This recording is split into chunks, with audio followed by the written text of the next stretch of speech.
ರಸ್ತೆ ಉದ್ದಕ್ಕೂ ರಸ್ತೆಗಳನ್ನು ಸರಿಪಡಿಸುವಂತೆ ರ್ಯಾಲಿ ಮಾಡ್ತಾ ಇರುವಂತಹ ಐಟಿ ಮಂದಿ ಜೊತೆಗೆ ಪುಟಾಣಿ ಮಕ್ಕಳು ಜೊತೆಗೆ ಅಧಿಕಾರಿಗಳ ವಿರುದ್ಧ ಧಿಕ್ಕಾರವನ್ನ ಕೂಗ್ತಾ ಇರುವಂತಹ ಸಾರ್ವಜನಿಕರು ಈ ಎಲ್ಲಾ ದೃಶ್ಯಗಳು ಕಂಡುಬಂದಿದ್ದು ಬೆಂಗಳೂರು ಹೊರವಲಯದ ಆನೇಕಲ್ ಪಟ್ಟಣದ ತಾಲೂಕು ಕಚೇರಿ ಮುಂಭಾಗದಲ್ಲಿ.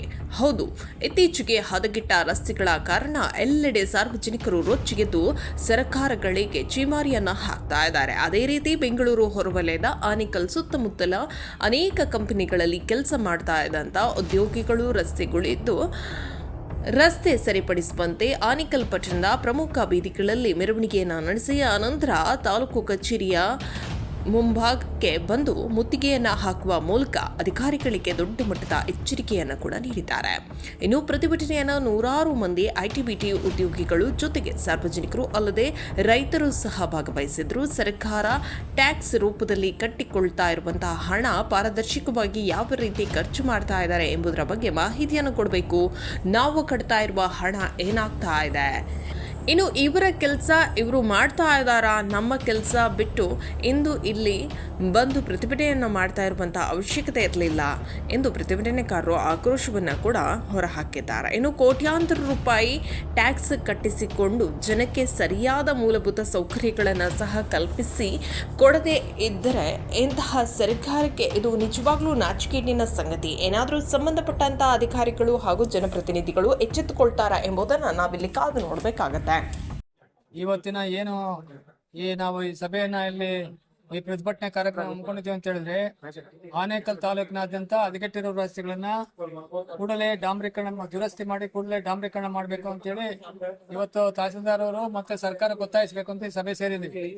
ಬಹಳ ಮುಖ್ಯವಾಗಿ ಏನು ಈ ಹಣ್ಣಿನ ಮಾರ್ಕೆಟ್ APMC ಹಣ್ಣಿನ ಮಾರ್ಕೆಟ್ ಐತೆ ಹುಸ್ಕೂರಿಂದ, ಅಲ್ಲಿಂದ ಹಿಡಿದು ಸಿಂಗೇನಗರ ಸೊಳ್ಳ್ಯಾಪುರ ಮುತ್ತನೂರು ತನಕ ರಸ್ತೆ ಸಂಪೂರ್ಣವಾಗಿ ಹದಗೆಟ್ಟಿದೆ. ಆ ಕಡೆಯಿಂದ ಹಣ್ಣುಗಳು ಕೋಲಾರದಿಂದ ಜನರು ಹಾಕೊಂಡ್ಬರ್ತಾರೆ ಸಿಂಗೇನಗರ ರೋಡಲ್ಲಿ. ಯಾರು ಕೂಡ ಓಡಾಡಕ್ಕಾಗಲ್ಲ. 5 ವರ್ಷದಿಂದ ಕೆಟ್ಟೋಗಿರೋ ರಸ್ತೆ ಅದು. ಆದ್ರಿಂದ ಅದನ್ನ ಕೂಡಲೇ ರಸ್ತೆ ನಿರ್ಮಾಣ ಮಾಡಬೇಕು. ಮತ್ತೆ ಸಂಕೇನಗರ ಅನಂತನಗರ ರೈಲಲ್ಗಿ ತನಕ ಸಂಪೂರ್ಣವಾಗಿ ರಸ್ತೆ ಹಾಳಾಗೋಗ್ಬಿಟ್ಟಿದೆ. ಆ ರಸ್ತೆನ ಕೂಡಲೇ ನಿರ್ಮಾಣ ಮಾಡಬೇಕು. ಅದನ್ನ ನಿರ್ಮಾಣ ಮಾಡಬೇಕು ಅಂತೇಳಿ ಸರ್ಕಾರಕ್ಕೆ ನಾನು ಕೂಡ ಒತ್ತಾಯಿಸ್ತಾ ಇದ್ದೀನಿ. ಅದೇ ರೀತಿ ಇವತ್ತು ಇಡೀ ತಾಲೂಕಿನಾದ್ಯಂತ ರಸ್ತೆಗಳು ಹದಗೆಟ್ಟಿವೆ. ಆ ರಸ್ತೆಗಳನ್ನ ಕೂಡಲೇ ನಿರ್ಮಾಣ ಮಾಡಬೇಕು.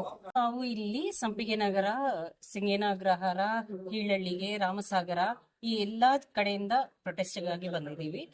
ತುಂಬಾ ಅಧ್ವಾನ ಆಗಿದೆ ನಮ್ಮ ರೋಡ್ಸ್. ನಾವು ಎಷ್ಟೊಂದ್ ಸತಿ ಹೋಗಿ ಪಂಚಾಯತ್ನಲ್ಲಿ ಮನು ಕೊಟ್ಟಿದೀವಿ, ಆದ್ರೆ ನಮ್ಗೆ ಯಾವ ಉತ್ತರನೂ ಸಿಕ್ಕಿಲ್ಲ. ಅದಕ್ಕೆ ಏನು ಉತ್ತರ ಇಲ್ಲ. 5 ವರ್ಷಕ್ಕೆ ಮೇಲಾಯ್ತು, ರೋಡು ಹಾಕಿಲ್ಲ. ತುಂಬಾ ಅಧ್ವಾನವಾಗಿದೆ ರೋಡು. ತುಂಬಾ ಅಪಘಾತ ಆಗುತ್ತೆ. ನಮ್ಗೆ ತುಂಬಾ ಕಷ್ಟ ಆಗ್ತಾ ಇದೆ.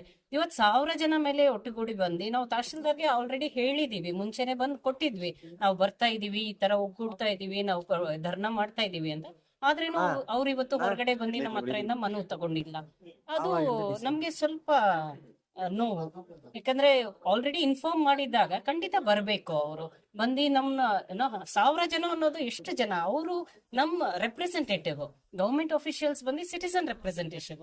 ಸೊ ಸಿಟಿಸನ್ಸ್ಗೆ ಇಷ್ಟು ಕಷ್ಟ ಆಗ್ತಾ ಇದ್ರೇನು ಅದು ಬಂದು ಯಾರ ಕಿವಿಗೂ ಬೀಳ್ತಾ ಇಲ್ಲ ಅನ್ನೋದು ತುಂಬಾ ದುಃಖವಾದ ವಿಷಯ. ಇವತ್ತು ನಾವು ಇದು ಎಲೆಕ್ಟ್ರಾನಿಕ್ ಸಿಟಿ ಫೇಸ್ 2 ಅಲ್ಲಿರೋರು ಎಲ್ಲ ಸಿಟಿಸನ್ಸು ಎಲ್ಲರೂ ಒಟ್ಟುಗೂಡಿ ಇಲ್ಲಿ ASB ಕಾಲೇಜಲ್ಲಿ ಎಲ್ಲರೂ ಬಂದು ಗ್ಯಾದರ್ ಆಗಿ ಅಲ್ಲಿಂದ ನಾವು ತಹಸೀಲ್ದಾರ್ ಆಫೀಸ್ ತನಕ ಜೊತೆಗೆ ವಾಕ್ ಮಾಡಿದ್ವಿ, ಎಲ್ಲ ವಿತ್ ಆಲ್ ದ ಸ್ಲೋಗನ್ಸ್.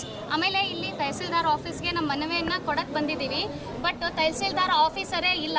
ಜನ ಆಫೀಸರ್ಸು ಅವ್ರವ್ರ ಕೆಲಸ ಮಾಡಿದರೆ ನಾವು ನಮ್ದೆಲ್ಲ ಕೆಲಸ ಬಿಟ್ಟು ಇಲ್ಲಿ ಬರೋದೇ ಇರಲ್ಲ.